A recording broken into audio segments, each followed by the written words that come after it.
Hello everyone! Gagawa tayo ng crepe. Recipe ito ni Chef RV para sa kanyang crepe cake.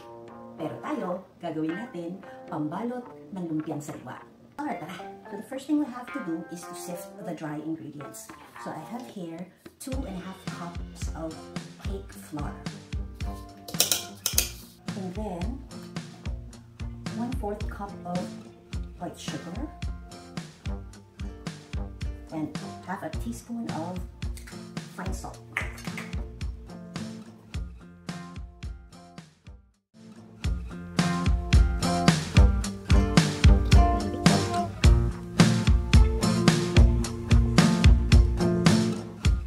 So the recommendation is to add like 4 to 6 tablespoons of butter.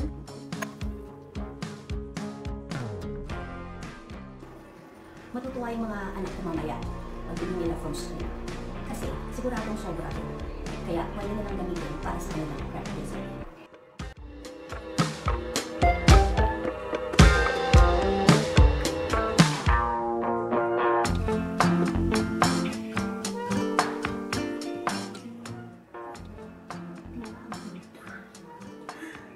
O, diba? Thank you, Chef RV. Meron akong bagong natutunan.